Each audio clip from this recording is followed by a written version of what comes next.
Hello नमस्कार साथियों। आज अपनी सेकंड क्लास स्टार्ट करते हैं जो कि जियोमॉर्फोलॉजी का ही पार्ट है, पृथ्वी की आंतरिक संरचना। इसके आज क्वेश्चन हम करेंगे। तो कल कुछ मुझे भी इस चीज़ की ज़्यादा जानकारी नहीं है अभी, तो थोड़ा चलाने में मुझे दिक्कत है। बाकी सब ठीक है और ठीक आगे हो जाएगा, जैसे जैसे मैं इसका फ्रेंडली हो जाऊंगा सब ठीक हो जाएगा। तो स्टार्ट करते हैं। आपका पहला प्रश्न,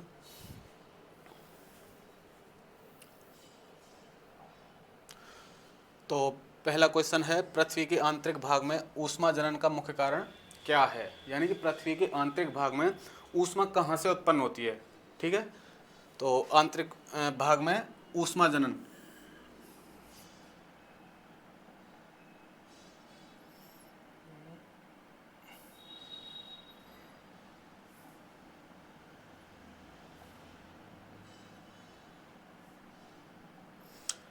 ऊष्मा जनन का मुख्य कारण, थोड़ा बड़ा कैसे होगा ये?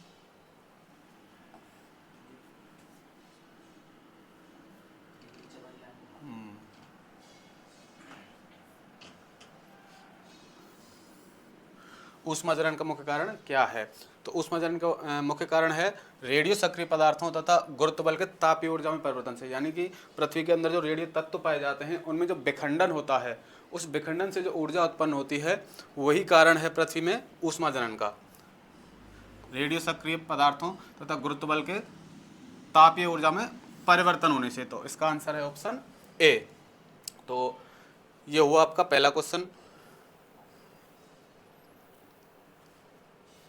अगला क्वेश्चन है, निम्नलिखित कथनों पर विचार कीजिए तथा दिए गए कूट में से सही उत्तर चुनिए। यानी कि पहले हमको ये कुछ कूट दिए हुए हैं, इनको देखना है, फिर कौन से इसमें से सही हैं और कौन से गलत हैं। तो पहला है, क्रस्ट की निचली परत के निचले भूकंपीय तरंगों के वेग में क्रमिक वृद्धि होती है।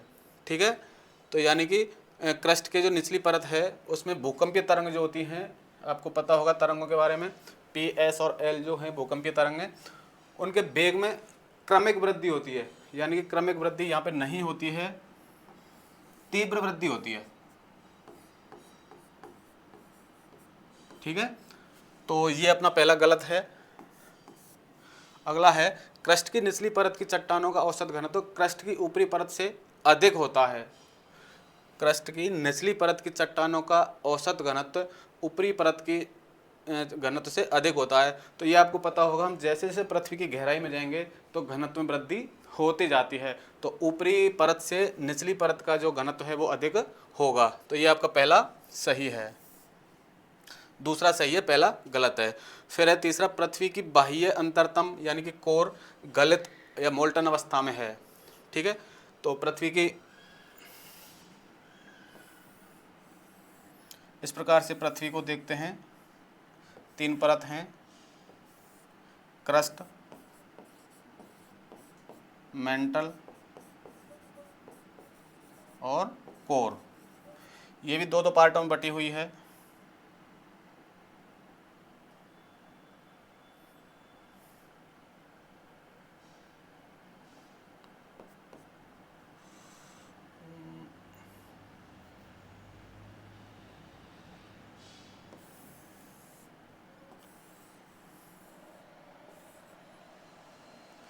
देखो इसी से देख लेते हैं, क्रस्ट, मेंटल और कोर, ये दो दो पार्टों में बटी हुई है। ऊपरी क्रस्ट, निचली क्रस्ट, ऊपरी मेंटल, निचला मेंटल, बाह्य कोर और आंतरिक कोर। तो इसमें हमसे पूछा है कि पृथ्वी की बाह्य अंतरतम यानी कि बाह्य कोर मोल्टन या गलित अवस्था में है। तो इन सभी परतों में जो ऊपरी कोर है, आउटर कोर, ये गलित अवस्था में मानी गई है। तो ये भी सही है आपका तीसरा। चौथा है, पृथ्वी के मेंटल और अंतरतम की सीमा कूट का निर्धारण मोह असंबद्धता द्वारा होता है। तो मैंने कल लास्ट क्लास में भी असंबद्धताएं बताई थी। इसमें 5 असंबद्धताएं पाई जाती हैं। देखो, क्रस्ट, ऊपरी क्रस्ट और निचली क्रस्ट को जो जोड़ती है उसे कहते हैं कॉनरॉड असंबद्धता।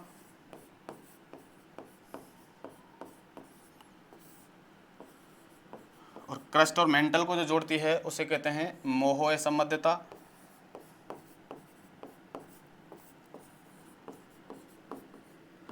और ऊपरी मेंटल और निचले मेंटल को जो जोड़ती है उसे कहते हैं रेपेटी,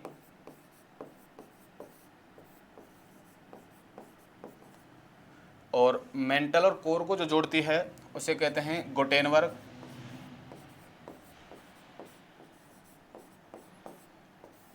और आउटर कोर और इनर कोर को जोड़ती है उसे कहते हैं लेहमान। तो इसमें दिया हुआ है चौथे में, पृथ्वी के मेंटल और अंतरतम कोर की सीमा कूट का निर्धारण मोह असंबद्धता से होता है। यानी कि मेंटल और कोर को मोह असंबद्धता जोड़ रही है क्या, तो मेंटल और कोर को तो गुटेनबर्ग जोड़ रही है। तो ये आपका तीसरा भी चौथा भी गलत है। तो इसमें से कौन कौन से सही हैं, दूसरा और तीसरा, जो कि आपका आंसर है सी। नेक्स्ट क्वेश्चन,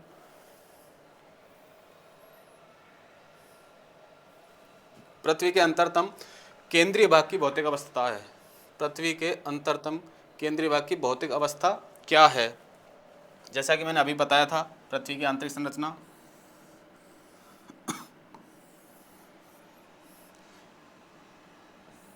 क्रस्ट, मेंटल और कोर। तो ये हमसे पूछ रहा है अंतरतम, यानी कि कोर की जो अंतरतम आंतरिक कोर है, आंतरिक कोर, इनर कोर, ये किस अब भौतिक अवस्था में है। तो देखो, ये आउटर कोर जो है ये मानी गई है तरल अवस्था में, लिक्विड फॉर्म में, और जो आंतरिक अंतरतम है उसको माना गया है ठोस अवस्था में। तो आपका आंसर क्या हो जाएगा, बी। पृथ्वी का अंतरतम कौन कोर किस में है, ठोस अवस्था में।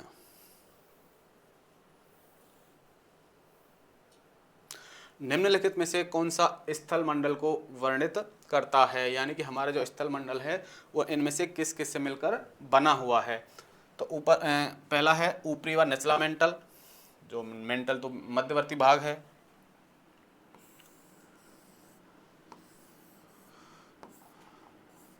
मेंटल सॉरी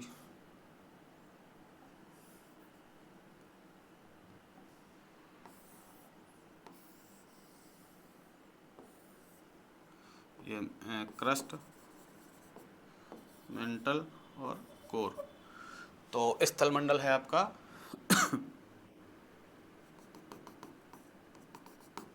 ये।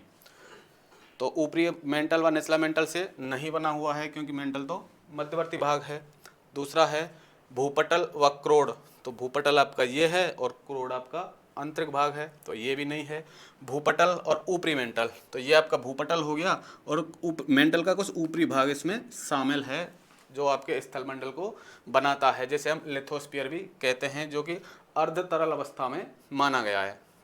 तो आपका आंसर हो जाएगा ऑप्शन सी। नेक्स्ट क्वेश्चन,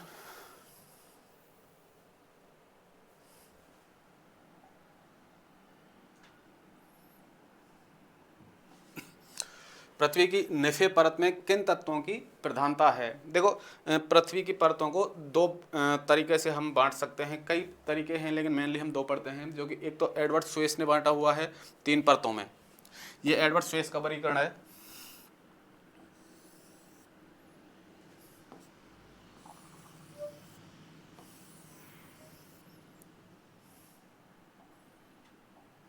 इसमें है सियाल,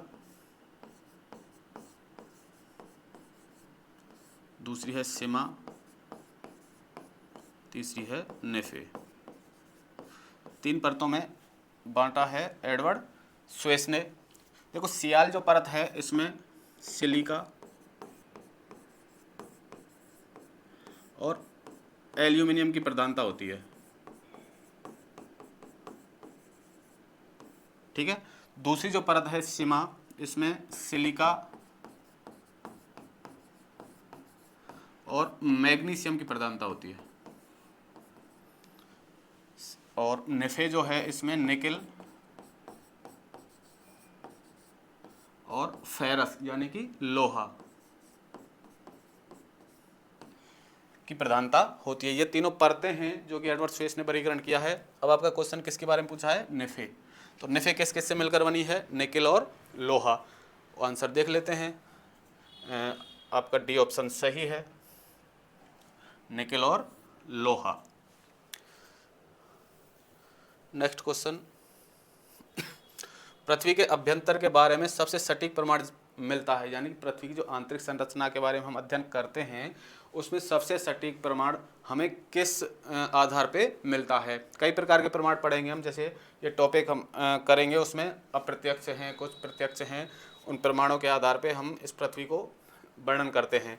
तो पहला है ज्वालामुखी उद्गार। तो ज्वालामुखी उद्गार से लावा बाहर निकलता है पृथ्वी से, तो वो एक तरह से हो गया प्रत्यक्ष। तो उससे हम सही तरीके से अनुमान नहीं लगा सकते हैं कि पृथ्वी के अंदर की स्थिति किस प्रकार की है। दूसरा है भूकंप विज्ञान।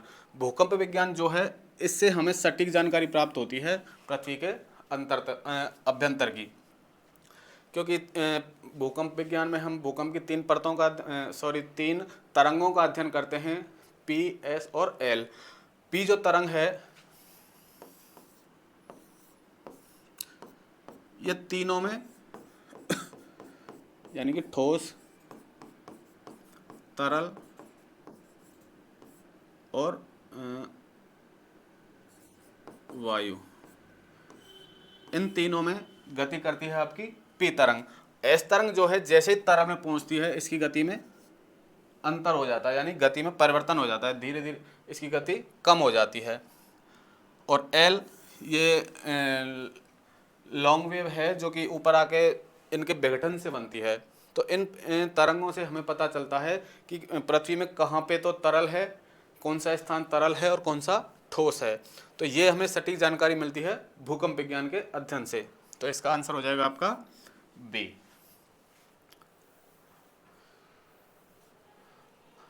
अगला क्वेश्चन है आपका निम्नलिखित में से कौन सा सही सुमेलित है। ठीक है, 3 पृथ्वी के मंडल दिए हुए हैं और उनकी गहराई किलोमीटर में दी हुई है, इनमें से कौन सा सही है हमको ये देखना है। गुरुमंडल पहला है, गुरुमंडल 2780 किलोमीटर, ये इसकी जो गहराई है गलत है। दूसरा है स्थल मंडल। स्थल मंडल की गहराई हमने 100 किलोमीटर मानी है, तो दूसरा ऑप्शन देखते हैं, दूसरा ऑप्शन 3 में दिया हुआ है, तो दूसरा तो सही है यहाँ तक। तीसरा है उत्ताप मंडल 200 किलोमीटर, ये भी गलत है। तो इसका सही आंसर हो जाएगा ओनली बी, यानी कि आपका आंसर डी हो गया, यानी कि स्थल मंडल लिथोस्फीयर की जो गहराई है पृथ्वी में वो है 100 किलोमीटर। अगला क्वेश्चन है औसत रूप से पृथ्वी के आंतरिक भाग का घनत्व कितना है। पृथ्वी का औसत घनत्व, देखो 3 परतें हैं, क्रस्ट, मेंटल, कोर, तीनों परतों का अलग अलग घनत्व है। जैसे कि मैंने बताया था कि हम जैसे जैसे पृथ्वी के अंदर जाएंगे, गहराई में जाएंगे, तो उसके घनत्व में अंतर आता जाएगा, यानी घनत्व नीचे की तरफ बढ़ता जाएगा। जैसे क्रस्ट है, क्रस्ट का घनत्व 2.7 से 2.8 तक है, और जैसे जैसे गहराई में जाएंगे कोर का घनत्व लगभग 13 तक हो जाता है घन सेंटीमीटर प्रति घन सेंटीमीटर, ऐसे है। ठीक है, क्रस्ट का घनत्व 13 है, जो कि नीचे की तरफ बढ़ता है। अब हमें पूछा गया है कि पूरी पृथ्वी का, यानी कि तीनों परतों को मिला के पूरा घनत्व कितना है, तो ये है 5.5। ये हमेशा याद रखना है, कई बार पूछा गया है, सीधा क्वेश्चन पूछा जाता है कि पृथ्वी के आंतरिक भाग का घनत्व कितना है संपूर्ण का। ठीक है, तो ऑप्शन हो गया आपका ए।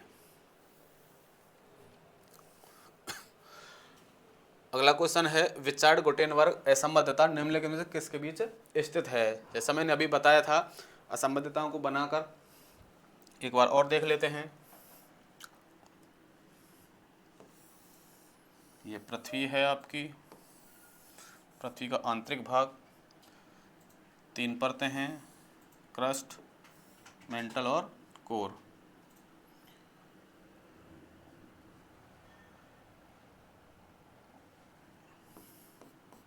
इनको भी 2-2 पार्ट में बांटा हुआ है।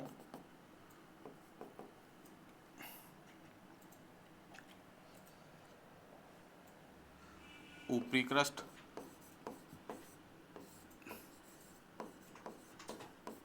निचली क्रस्ट।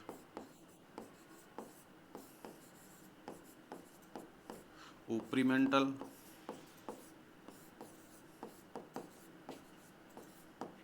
निचला मेंटल।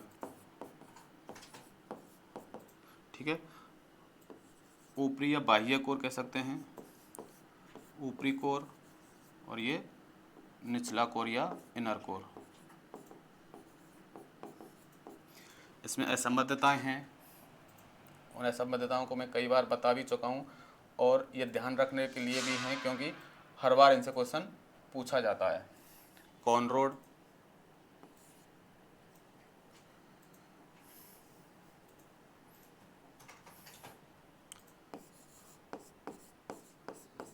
कॉनरोड असंबद्धता, मोहो असंबद्धता। इनको बार बार इसलिए बता रहा हूँ क्योंकि इनसे एक क्वेश्चन हर एग्जाम में आता ही आता है। रेपेटी, गुटेनबर्ग और लेहमान।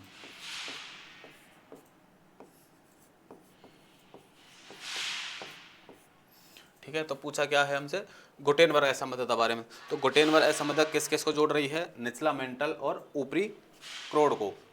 देखो, निचला मेंटल और ऊपरी कोर को। तो ऑप्शन आपका ए ही है, निचला मेंटल और ऊपरी कोर। नेक्स्ट क्वेश्चन,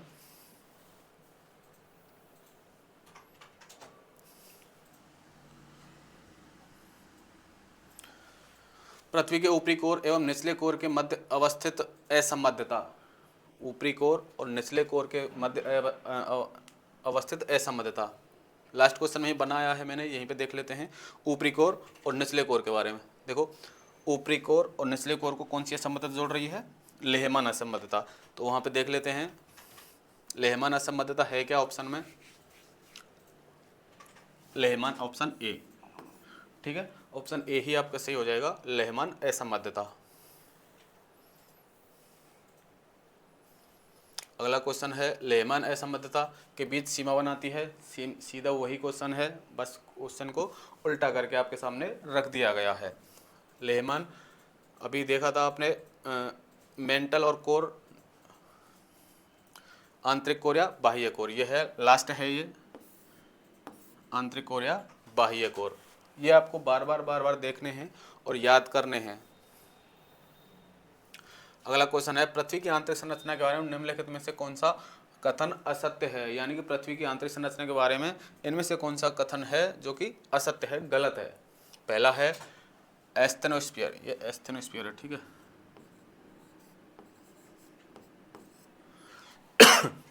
एस्थेनोस्फीयर आंशिक पिघला हुआ है।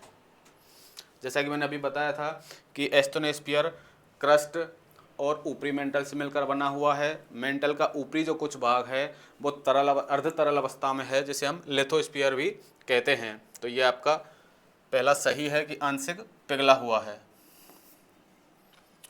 फिर है, पृथ्वी का क्रोड निकेल एवं लौह से मिलकर बना है। एडवर्ड स्वेस का वर्गीकरण अभी मैंने बताया था, सियाल सीमा और निफे वाला।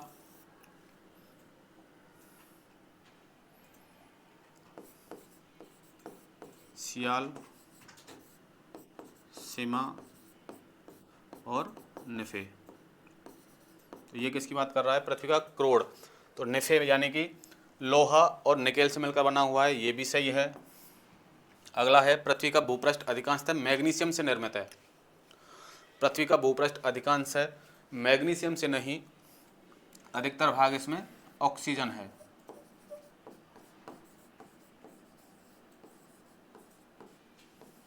अगला भी देख लेते हैं, पृथ्वी का अधिकतर भाग मेंटल है। जी हाँ, पृथ्वी का अधिकतर भाग मेंटल ही है। पृथ्वी के कुल आयतन का 83% मेंटल रखता है। तो इसका आंसर हो जाएगा, ये भी सही है आपका, तो आंसर हो जाएगा सी। नेक्स्ट, कॉनरोड विच्छिन्नता असंबद्धता को हम विच्छिन्नता भी कहते हैं, निम्न से किसके बीच पाई जाती है। तो सीधा याद रखो, कॉनरोड को ही पूछ रहा है। तो ऊपरी ऊपरी कोर क्रस्ट ऊपरी क्रस्ट और बाहरी क्रस्ट, इन दोनों से ऊपरी नहीं, बाहरी नहीं, भीतरी। तो पहला ही ऑप्शन दे रखा है बाहरी और भीतरी कोर, ये नहीं है। सीमा और निफे, श्याल और सीमा, ऊपरी मेंटल और निचला मेंटल। तो यहाँ पे कोर नहीं है, क्रस्ट है, ठीक है।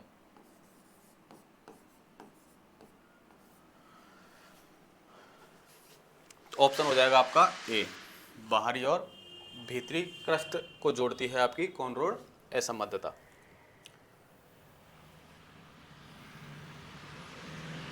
नेक्स्ट क्वेश्चन है, निम्नलिखित में से कौन पृथ्वी परत का प्रमुख तत्व है? जैसा कि मैंने अभी बताया था, लास्ट क्वेश्चन में था, सर्वाधिक जो तत्व हैं पृथ्वी के, जिनसे मिलकर पृथ्वी बनी हुई है, तो सर्वाधिक आपकी ऑक्सीजन से मिलकर, ऑक्सीजन है सबसे ज़्यादा। जैसे देखो, ऑक्सीजन का है 46.8% भाग है,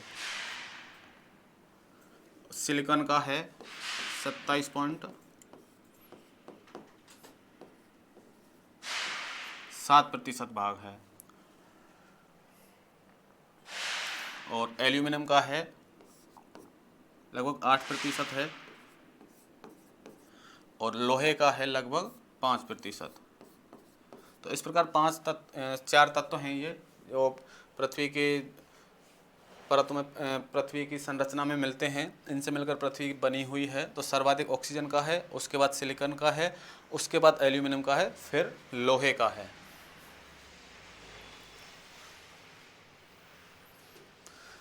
पृथ्वी ग्रह की संरचना में मेंटल के नीचे कोर मुख्य रूप से खाली जगह है से निर्मित होती है। कोर, ठीक है, कोर मतलब तीसरी परत, क्रस्ट, मेंटल और कोर निम्नलिखित में से किससे बनी हुई है? एडवर्ड स्वेस वाले वर्गीकरण से आप देख सकते हैं, कोर जो है इसको हम निफे भी कह सकते हैं। निफे निकेल और लोहे से मिलकर बनी है, निकेल प्लस लोहा, और यहाँ पे इनमें से कौन सा है? तो लोहा है। तो आपका ऑप्शन हो जाएगा बी, यानी कि मेंटल के नीचे कोर जो है मुख्य रूप से किससे बनी हुई है? लोहे से।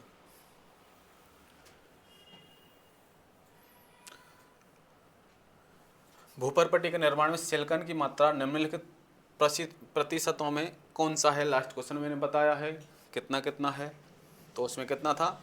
सिलिकॉन का 27%, यानी 27.7 था, तो यहाँ पे कितना दे रखा है? 27.72।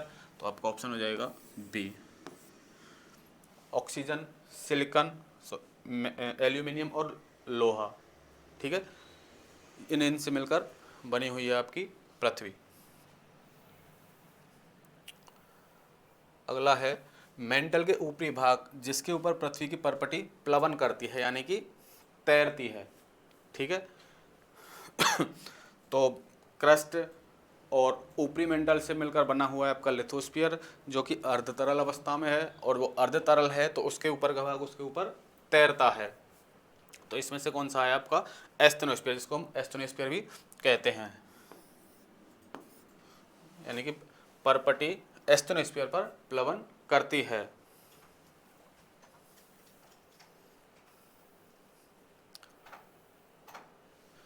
गोटेनबर्ग असंबद्धता किस किस के बीच पाई जाती है? अभी आपको बता भी चुका हूँ, देख लो, कॉनरोड, मोहो, रपेटी, गोटेनबर्ग और लेहमान। यानी कि कॉनरोड जो है आपके मेंटल और कोर को जोड़ती है, मेंटल और कोर को। तो इसमें दे रखा है ऊपरी क्रोड और निचला क्रोड, नहीं, मेंटल और क्रोड को जोड़ती है। मेंटल को हम प्रवार भी कहते हैं, ठीक है।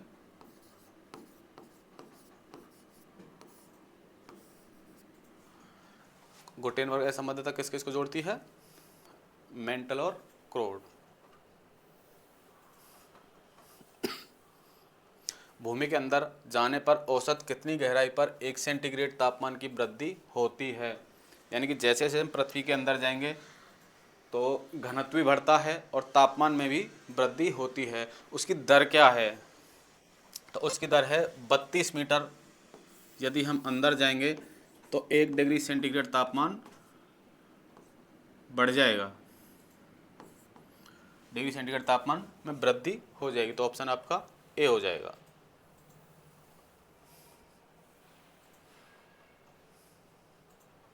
अगला क्वेश्चन है, निम्नलिखित कथनों पर विचार कीजिए और उपरोक्त में से कौन सा कथन सत्य है, हमें ये देखना है। उच्चाक्य बोधरस में लंबवत ऊंचाई के अंतर को वह करता है, यानी कि दर्शाता है, ऐसे कर सकते हैं।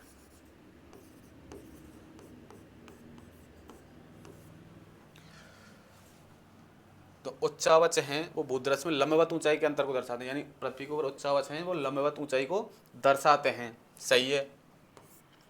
पृथ्वी की सतह का ऊंचा नीचा स्वरूप स्थलाकृति को दर्शाता है। पृथ्वी पर स्थलाकृति पाई जाती है, पर्वत, पठार, मैदान, वही स्थलाकृतियों की बात कर रहा है, वो पृथ्वी की सतह की स्थलाकृतियों को दर्शाता है। बिल्कुल सही है। तीसरा है, उच्चतादर्शी वक्र क्षेत्रफल और ऊंचाई के द्वारा पृथ्वी की सतह के विस्तार को प्रदर्शित करता है। उच्चतादर्शी वक्र जो है क्षेत्रफल और ऊंचाई के द्वारा पृथ्वी की सतह के विस्तार को प्रदर्शित करता है। बिल्कुल सही है। तो आपके तीनों सही हो जाएंगे, ऑप्शन डी। निम्नलिखित में से कौन सा कथन सत्य नहीं है, यानी कि कौन सा गलत है। पृथ्वी का अधिकांश भाग मेंटल है, अभी मैंने बताया था 83% आयतन पृथ्वी का मेंटल में है, तो ये आपका सही है। पृथ्वी की परत स्याल से बनी है, परत स्याल से बनी है। चलो आगे देखते हैं, ये सेट टाइपिंग मिस्टेक है कुछ। सागर तल सीमा से बना हुआ है, सागर तल सीमा से बना हुआ है, ये है। हाँ, ये सही है। पृथ्वी की परत स्याल से ही बनी हुई है, ये भी सही है। स्याल सीमा के ऊपर तैरता है, स्याल सीमा के ऊपर तैरता है, ये भी सही है। तो एक बार दोबारा ऑप्शन देखते हैं। पृथ्वी का अधिकांश भाग मेंटल है, अधिकांश भाग मेंटल है। पृथ्वी की परत स्याल से बनी है, पृथ्वी की परत स्याल से बनी है, ये भी सही है। सागर तल सीमा से बना है, तो सागर तल सीमा से ही बना है। और सीमा स्याल के ऊपर तैरती है, ये भी सही है। शायद ये ऑप्शन में वो है, ये उल्टा था, सीमा स्याल पे तैरता है। तो अभी 4 ऑप्शन आपके सही हैं। ये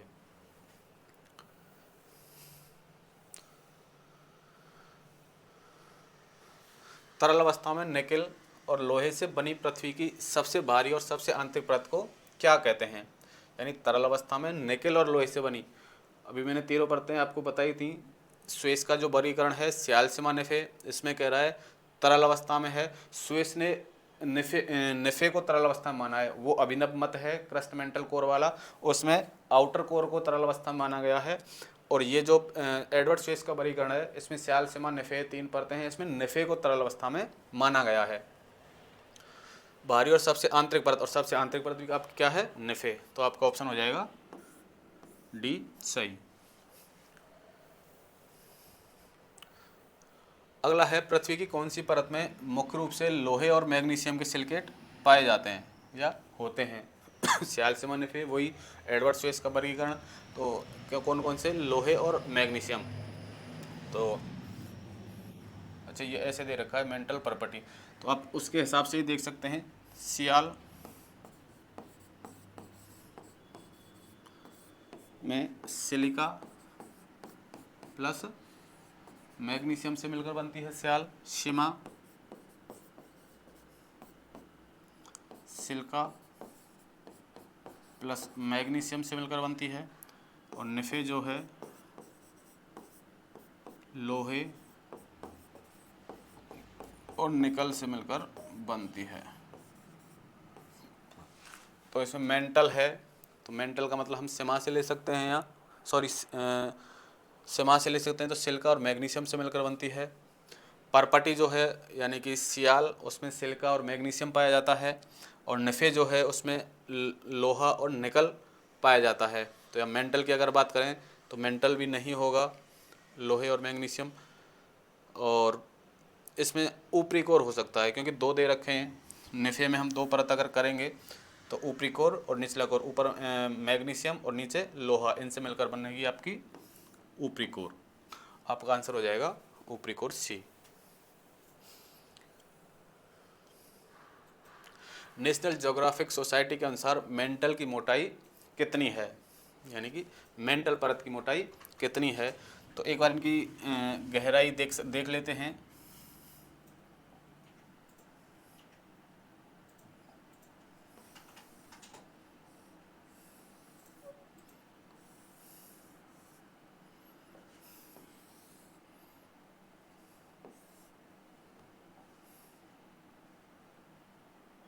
क्रस्ट मेंटल कोर,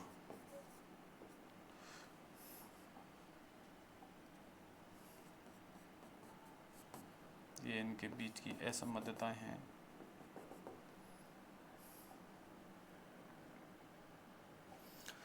तो क्रस्ट की अगर बात करें, ये 30 किलोमीटर तक है आपकी, ठीक है। और मेंटल की अगर बात करें, ये 2900 किलोमीटर तक है। और पृथ्वी के केंद्र की अगर बात करें, ये 6371 किलोमीटर तक है। इनके बीच की असंबद्धताओं की अगर बात करें तो मेंटल, इनके बीच में 700 किलोमीटर तक है, ऊपरी मेंटल और निचला मेंटल। और कोर की असंबद्धता की बात करें, जो बीच में है इसके लेमन, इसका है 5150 किलोमीटर। तो ये इनकी गहराई है धरातल से, ये आपका धरातल है यहाँ से और पृथ्वी के केंद्र तक। तो अब देख लो किसकी पूछा है, मेंटल की मोटाई। तो ऑप्शन में इनमें से कौन सा दे रखा है, मेंटल 2900। तो आपका आंसर हो जाएगा ऑप्शन ए। नेक्स्ट क्वेश्चन, पृथ्वी का निम्न में से कौन सा भाग सबसे गर्म है। जैसा कि मैंने बताया था, हम जैसे जैसे पृथ्वी के अंदर जाएंगे आयतन में भी वृद्धि होगी और तापमान में भी वृद्धि होगी। पृथ्वी के आंतरिक तापमान की अगर बात करें तो लगभग 5000 डिग्री सेंटीग्रेड तापमान है पृथ्वी के आंतरिक भाग का, यानी कि केंद्र भाग की अगर बात करें तो। अब इनमें से सबसे गहराई में कौन सी परत है, ये भी देख लें। मेंटल मध्यवर्ती परत है, महाद्वीपीय परपटी यानी कि क्रस्ट की बात कर रहा है, आंतरिक कोर और सागरीय परपटी ये भी क्रस्ट की बात कर रहा है। तो आंतरिक कोर इसमें सबसे गहराई में है और सबसे गहराई में अगर है तो पृथ्वी में तापमान इसका ही अधिक होगा। ऑप्शन हो गया आपका सी।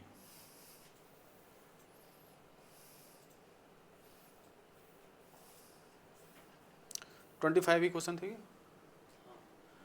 तो इसमें 25 क्वेश्चन ही हैं, आगे हम करवा देंगे। अभी स्लाइड पूरी नहीं बन पाई थी, तो ये आपकी क्लास यहीं पे ख़त्म होती है।